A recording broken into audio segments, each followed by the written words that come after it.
আমার আওয়ামী লীগের প্রতি যদি অবজারভেশন জিজ্ঞাসা করেন যে আওয়ামী লীগ প্রতিদিন জনপ্রিয় হবে আমাদের আচরণের কারণে।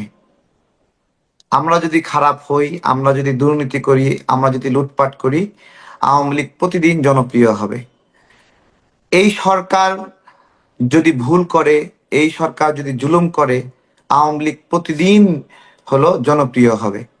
এবং এই সরকারের বিভিন্ন ব্যর্থতার কারণে আওয়ামী লীগ প্রতিদিন জনপ্রিয় হচ্ছে হচ্ছে আওয়ামী লীগ একটা সময় নিপীড়ক ছিল, কিন্তু ধীরে ধীরে আওয়ামী লীগ ভিকটিম পার্টিতে রূপান্তরিত হচ্ছে। জুলুম খুব সুন্দর লাগে, আওয়ামী লীগকে নিষিদ্ধ করো, নিষিদ্ধ করো। আওয়ামী লীগকে যখন তাকে নিষিদ্ধ করবে, আওয়ামী লীগ প্রতিদিন দ্বিগুণ হারে জনপ্রিয় হবে। হবে আমাদের ভুলের কারণে হবে, আমাদের ভুলের কারণে। আমাদের কেউ যদি চাঁদাবাজি করে, আওয়ামী লীগ জনপ্রিয় হবে। আমাদের কেউ যদি দুর্নীতি করে, আওয়ামী লীগ জনপ্রিয় হবে। হচ্ছে আওয়ামী লীগ কোনো দিন এ দেশ থেকে মুছে যাবে না, এত সহজ না। কারণ আওয়ামী লীগের নামটা লিখেছে রক্ত দিয়ে, শেখ মুজিব নিজে রক্ত দিয়ে এই দল লিখেছে।